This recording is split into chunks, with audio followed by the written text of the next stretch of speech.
let's get to the cross stitch. This is part 3 of the Quilters Estate sale. There was so much in this house and so much awesome crafting. So everything this week was $5 a bag. I don't know what it started at on Friday. I didn't get there until Sunday.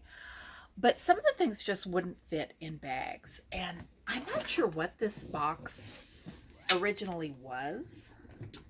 It's got a very 1970s, 80s vibe to the latch, but it was a nice storage box.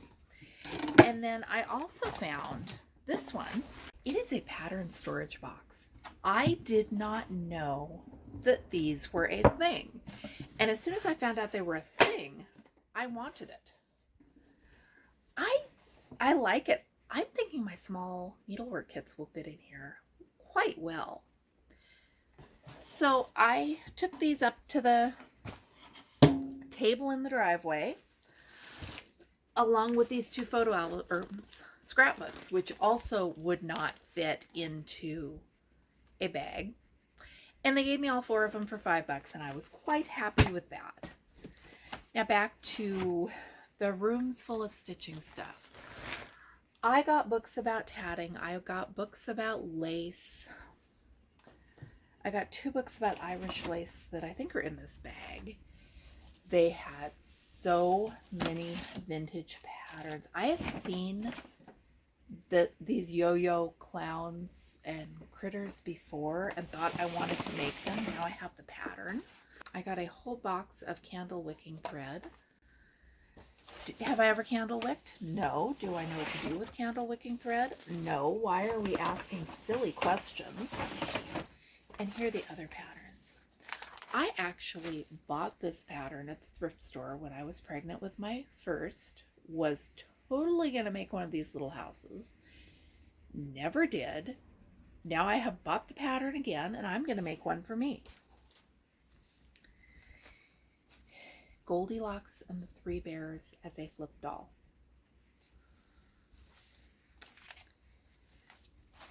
I'm not sure about this one. It's a dollhouse. It's a dollhouse. Wasn't going to leave it behind. Thought I had a Little Red Riding Hood flip doll somewhere in with all of this. Lots of cross-stitch doilies. I am hoping I can tea dye these and make them a color I like better. I'm not sure how many of these I found. Probably at least half a dozen. Again, this is another rug. And I'm having vague ideas of repurposing it into something else. This is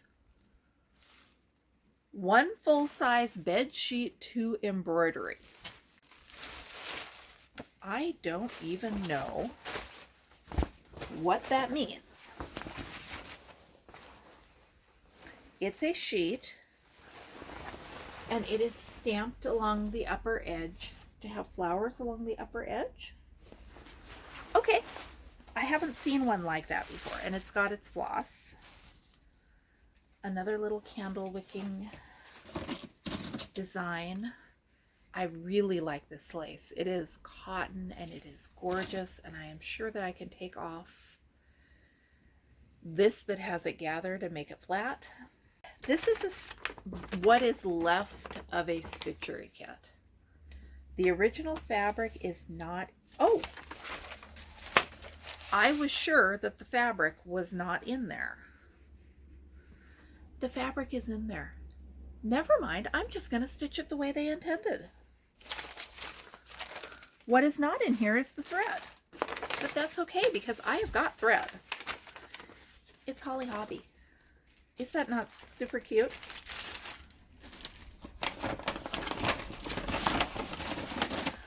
The more I walked through this house, every time I turned my head, I was finding something. A kit for making a thread catcher. A kit for an embroidered sampler. Flowery needlepoint. A little tiny cross-stitch owl. This is Designs by Gloria and Pat. I recognize that name. A candle wick pillow. A cross-stitch kit for a bob white quilt. some white elastic to use for something, a little bitty beginner cross stitch kit, a kit for a cross stitch eagle. Okay, I know I keep saying I'm not going to do a baby sampler, but that's cute. I still don't know if I'm going to do a baby sampler, but oh my gosh, it is so cute. Absolutely gorgeous stamped flowers too. And I wonder if this is meant to be a pillow, and that's why it's got the blank fabric on the back. Here is a topsy-turvy Red Riding Hood doll. This is different than the one my great-grandma made me as a kid. And a kitchen witch. And a very cute needlepoint owl. Some cute needlepoint flowers. I got lots of buttons. And I didn't realize until I got home. This is 3 cards of buttons, and she sewed them all together to keep them together. I've got a bunch that she did this to. That is a clever idea. Whether or not I will go through and sort the buttons in my own stash and do something like this, I don't know. Blue Ada, more waist Ada. Still got to do that River Styx Yacht Club from the Just Cross Stitch Halloween issue. Cute cross stitch kit. It's got the pattern. Someone started stitching it, but something went wrong there. So most of what was in this house was very clean, but a couple things happened. More waist canvas. Really cute little wire welcome cross stitch kit. Cute little zebra cross stitch kit. I have a little bit of a Norman Rockwell obsession, and I have a couple of the cross stitch patterns. I did not have this one, so I was tickled to find that. Gifts of Nature by Marie Barber. Some of the pieces in this are absolutely gorgeous. I have a feeling there will be a flip through coming.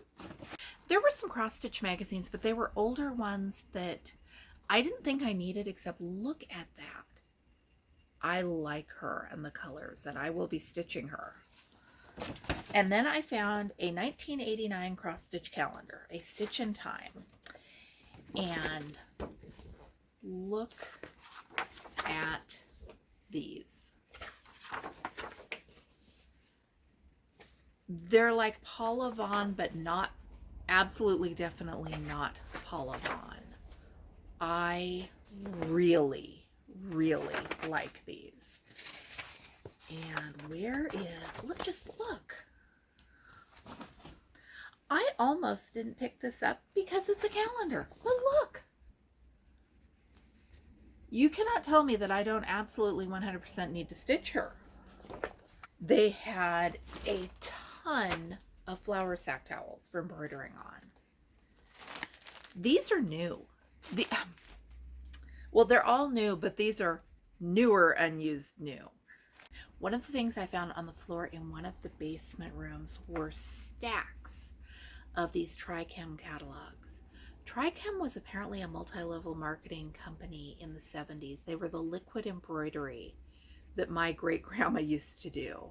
When I was researching it a while back, I found mention that it had been an MLM, but these are catalogs with all of their products, and I got them for 4 different years.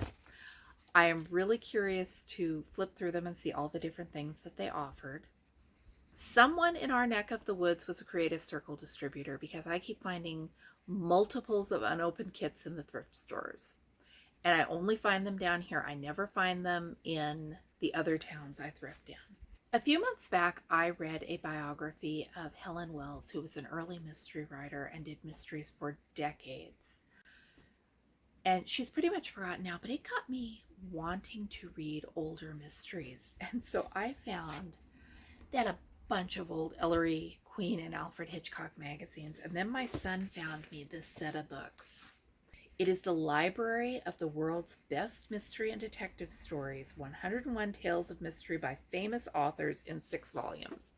We could only find 4 of the 6 volumes, but these are from 1908. So I have 1908 mysteries, I have 1960s mysteries, I have a book from the Mystery Book Club I don't know why I didn't buy myself a whole bag of these. That was a lapse in judgment, probably because I was too overwhelmed by all the stitchy stuff. This is definitely one of those once in a blue moon estate sales. I came home with tons of quality quilting cotton, lots of vintage stitchery, some fun books I can't wait to read, had an absolute blast, and I'm going to say I'm not going to buy any supplies for a while, but as soon as I say that, there is going to be another amazing estate sale, and if they have really good stuff, I'm not going to pass it by just to prove a point. Do you have any idea how many vintage needlework supplies you can fit in a paper grocery sack? It's a lot, especially when it's squishy stuff. Thanks for watching. I'm Michelle. This is my romantic tangle. I'm going to hunker down with my new supplies and get them organized and see what I actually have here.